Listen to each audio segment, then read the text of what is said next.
Daf Yomi, Tractate Zevachim, page 108a. The last few words of 107b are Boy Rava Hama'aleh. Rava raises a dilemma with regard to one who offers up outside the temple courtyard. Now we're in the top of 108a. Rosh ben Yonah, she'en bo kezayit, u'malach ben shalimo lechazayit ma'u. Someone offers the head of a pigeon. Is that right? With regard to one who offers up outside the temple courtyard the head of a pigeon, burnt offering that does not, it's a bird, burnt an olah, a burnt offering, a head of a pigeon that does not have on it an olive bulk of flesh, but the salt that adheres to it after it was salted in accordance with the requirement to salt it, Leviticus 2:13 completes the measure to make an olive bulk. That's a lot of salt. Wow. I mean, okay. What's the halacha? Is one liable for offering it up outside? So they offered the head of a pigeon. It's not an olive bulk. I don't know that. Can you offer just the head of a pigeon? But they're saying it's not an olive bulk, but with the salt, it's an olive bulk. So is a person liable? Amar le Rava mi parazikio. The Ravashi la b'hainu b'ktayu.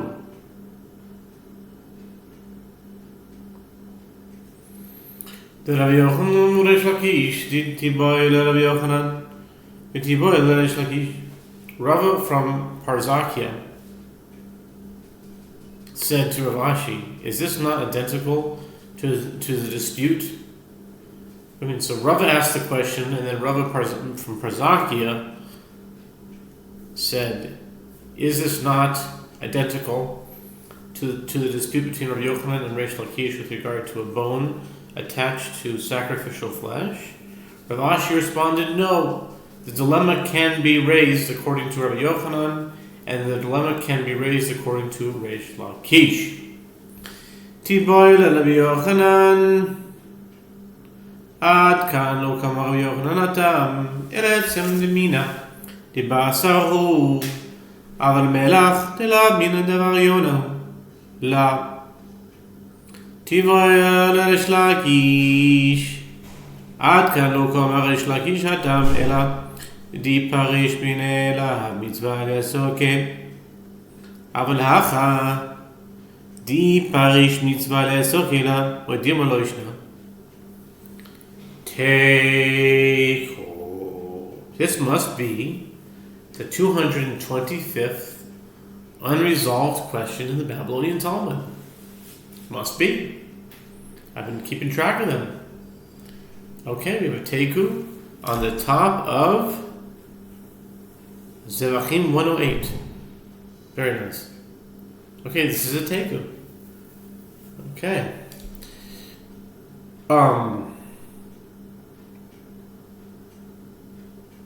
The Gemara elaborates the dilemma can be raised according to Rabbi Yochanan. Perhaps Rabbi Yochanan states his opinion only there with regard to a bone, claiming that it contributes to the measure of an olive bulk as it is of the same kind that flesh is, meaning they are both animal parts. But in the case of salt, which is not of the same kind as a pigeon, perhaps it would not contribute to the measure. And the dilemma can be raised according to Reish Lakish. Perhaps Reish Lakish states his opinion only there with regard to a bone, claiming that it does not contribute to the measure of an olive bulk, as if the bone separates from the flesh, there is no mitzvah to offer the bone up on the altar. But here, with regard to salt, concerning which, if it separates from the pigeon, there is a mitzvah to offer it up, he would not rule as he does concerning a bone, attached to flesh, or perhaps there is no difference between the cases. Teiku. The Gemara concludes the dilemma shall stand unresolved until the coming of Messiah, maybe soon in our day. Continuing on, Rabbi Yossi the Mishnah teaches, Rabbi Yossi Hagwili says, if he slaughtered an offering inside the courtyard and then offered it up outside the courtyard, he's liable. But if he slaughtered it outside, thereby rendering it unfit, and then he offered it outside, he is exempt for the offering up, as he offered up only an item that is unfit, and one is liable only for offering up an item that is fit to be offered up inside the temple. The rabbis said to him, according to your reasoning, even in a case where he slaughters it inside and offers it up outside, he should be exempt, since he rendered it unfit the moment that he took it outside the courtyard. Yet, in such a case, he is certainly liable for offering it up. So too, one who slaughters an offering outside and then offers it up outside is liable. Heishiv Rabbi Tachas Rabbi Yosef Lili Ma l'shorim f'nim ma l'bachutz shelo yiselo v'shas ha'koisher otam v'shas ha'koisher ma l'bachutz shelo yiselo v'shas ha'koisher. While a defense of Rabbi Yossi Hagwili's opinion is not presented in the Mishnah, various possibilities are recorded in the Braisa. Rabbi Yehuda Hanasi responded to this challenge on behalf of Rabbi Yossi Hagwili. What is notable about slaughtering an offering inside the courtyard and then offering it up outside? It is notable in that the offering had a period of fitness. Can you say the same about slaughtering an offering outside and then offering it up outside, where the offering never had a period of fitness? It was disqualified as soon as it was slaughtered, and so it is reasonable that one is not liable for offering it up. Hey, Shiv Rabbi Elazar, Rabbi Shimon Tachas Rabbi Yosef Lili, Ma l'shorim f'nim ma l'bachutz, sheken kodesh b'kablo, Toma b'shorim b'chutz, she'en kodesh b'kablo. Rabbi Elazar, son of Rabbi Shimon, responded to this challenge on behalf of Rabbi Yossi Hagwili. What is notable about slaughtering an offering inside the courtyard and then offering it outside is notable in that, even though the offering was taken outside the courtyard and thereby disqualified, if it is, albeit unlawfully, placed on the altar, the sanctity of the altar renders the offering acceptable, and it should not be removed from the altar because the disqualification occurred in sanctity, meaning during the course of the temple service. See 84a. Can you say the same about slaughtering an offering outside and then offering it up outside, where the disqualification did not occur in sanctity, and so the sanctity of the altar does not render the offering acceptable? Therefore, even if it were placed there, it must be removed. The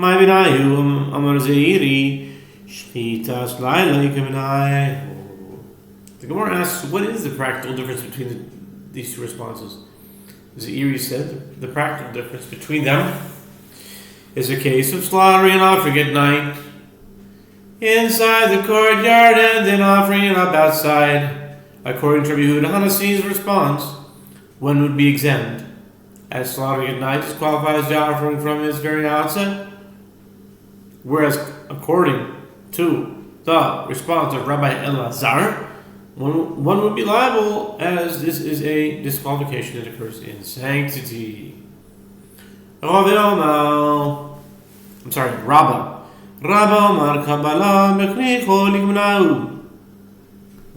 said, the practical difference between them is in a case which, after slaughtering the offering in the courtyard, the collection of the blood was done there in a non-sacred vessel, and then the animal was offered up outside the courtyard.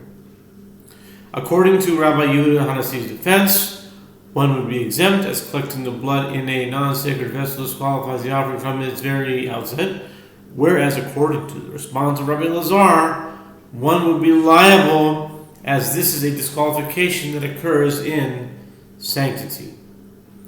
The Mishnah teaches one who is ritually impure, who ate sacrificial food, whether it was ritually impure sacrificial food or ritually pure sacrificial food, is liable to receive karet if he did so intentionally, and to bring in a sliding scale offering if he did so unwittingly.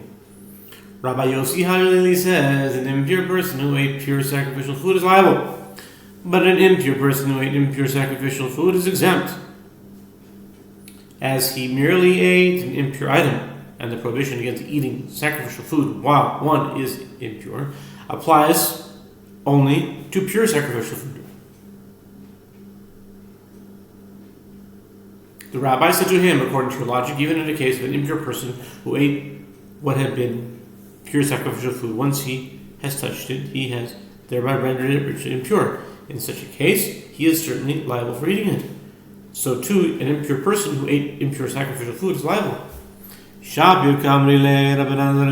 Gemara notes the rabbis are saying, well, to Rabbi Yosef really, why does Rabbi Yosef really disagree? Why does he disagree? Why does he disagree? Why does he disagree? Why does he disagree? Wow. It's a big daf.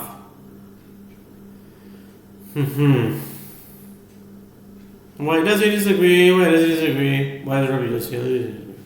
Amarove kol hecha denitma tumas aguf v'achar kach nilavosu dekol ha'alma lepligei chayim shekein tumas aguf b'cholis.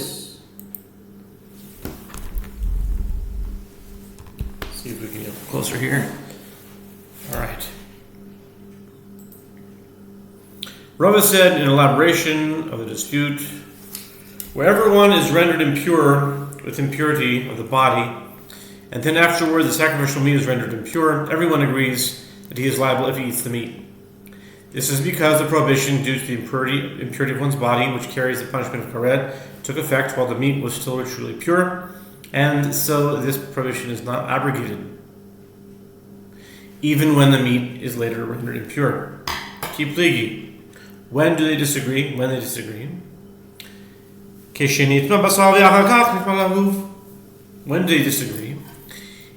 When they disagree is in a case when first the meat is rendered impure and then afterward the person's body is rendered impure. In general, once an item has become subject to a prohibition, it cannot become subject to an additional prohibition. In this case, once the meat is rendered impure, it is prohibited for anyone to eat it, even if that person is ritually pure. If that person is later rendered impure, the meat should not become subject to the additional prohibition against a ritually impure person eating sacrificial meat. Okay, where were we? Yeah, the Rabbanan Savri, right. The Rabbanan Savri and Migo, Rabbi Yosef Lina Savri Migo. Lo Amrinan Migo. Rav explains Rabbi Yosef and the rabbis disagree as to whether this case is an exception to that principle, as the rabbis hold that we say that since the prohibition due to the ritual impurity of one's body is a more inclusive prohibition, as it prohibits that person from eating all sacrificial meat, both pure and impure. It therefore takes effect also with regard to this meat, even though it was already rendered impure before the person was. And Rabbi Yossi Glili says that we do not say that since it is a more inclusive prohibition, it takes effect. Rabbi Yossi Nehi demigo lomrinan teiti tumataguf dachamira vitarolan tumatabasal.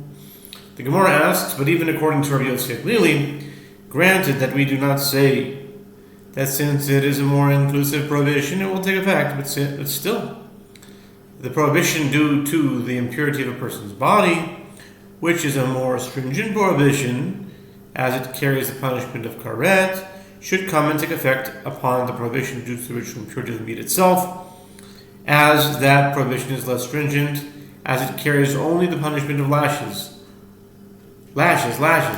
One exception to the principle that a second prohibition does not take effect is that Even if an item or person is already subject to a prohibition, a more stringent prohibition will still take effect with regard to it. Kind of reminds me of when a judge gives like someone 300 years of prison, 80 for for this, and they're not going to do it, but it's like it still takes effect. Reminded me of that.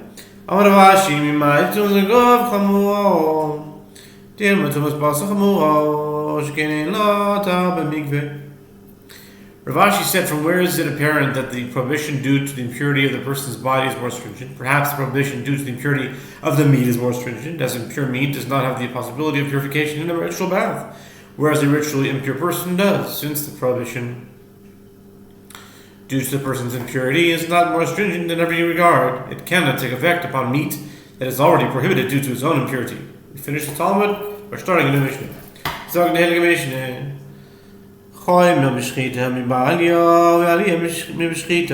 There's a greater stringency with regard to slaughtering outside the temple courtyard than with regard to offering up outside. And there is a greater stringency with regard to offering up outside than with regard to slaughtering outside.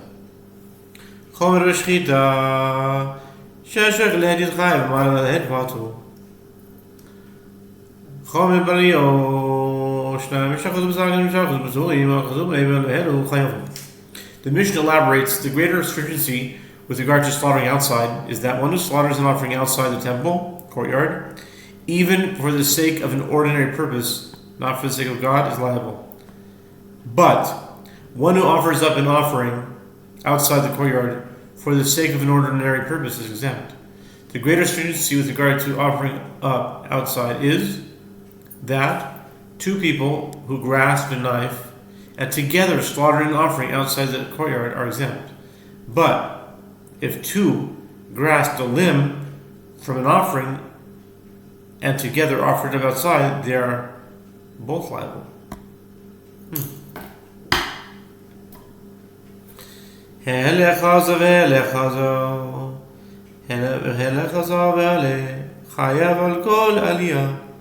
Divrei Rabbi Shimon. If one unwittingly offered up a part of an offering outside the courtyard and then in a different lapse of awareness offered up other parts of that offering, and then again in another lapse of awareness offered up yet other parts, he is liable to bring a sin offering for each act of offering up. This is the statement of Rabbi Shimon. Yossi says he is liable to bring only one sin offering.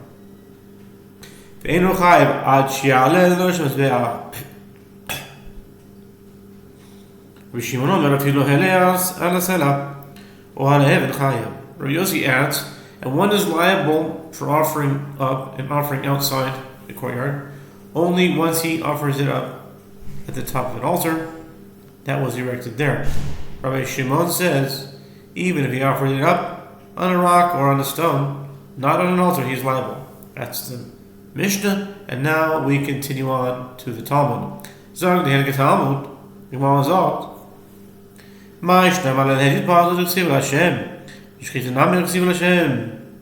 Gemara analyzes the first halakha of the Mishnah.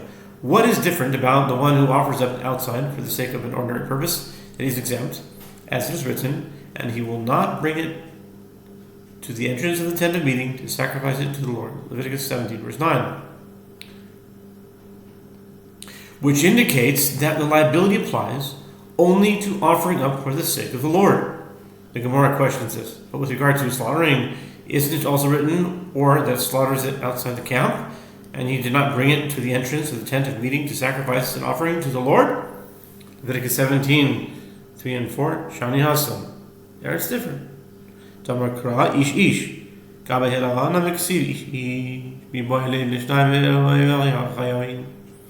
The Gemara explains it is different there with regard to slaughtering, as the verse states, any man, Ish of the house of Israel, that slaughters it outside the camp, Leviticus 17 verse 3. The amplification indicated by the phrase Ish teaches that one is liable even for slaughtering for the sake of an ordinary purpose.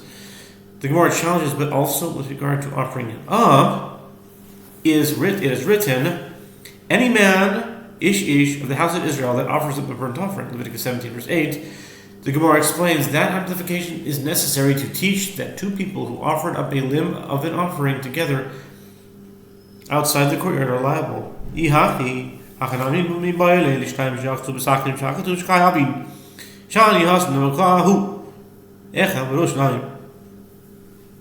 Gemara asks, if so, here too, with regard to slaughtering, the phrase ish ish should be used to teach that two people who grasped a knife and together slaughtered an offering outside the courtyard are liable, contrary to the ruling of the Mishnah. Why are the two parallel phrases expounded in different ways?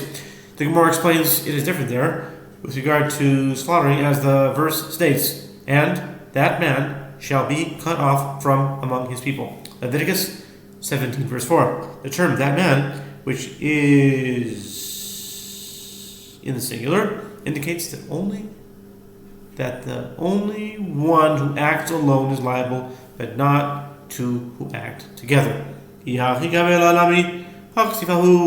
challenges, but if so, also with regard to offering up, isn't it written that man shall be cut off from his people? Leviticus 17 verse 9. Why isn't that term also expounded to teach that one who acts alone is liable? The Gemara explains that term is necessary to exclude from the liability for karet one whose violation was unwitting.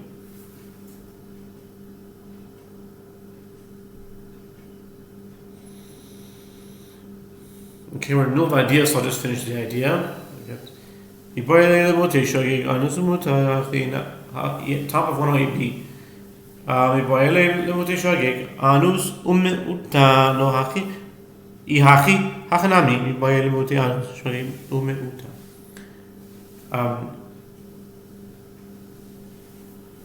To exclude liability for karet one whose violation was unwitting, or that term. Okay, so we were asking,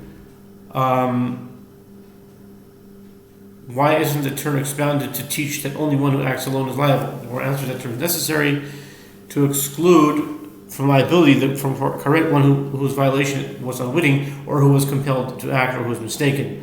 The term that man teaches that only one who offered up with intent is liable to receive karet. The Gemara challenges, if so, here too, with regard to slaughtering outside, the term is necessary to exclude one whose violation was unwitting, or who was compelled to act, or who was mistaken. How can the term be used to teach that only one who acts alone is liable?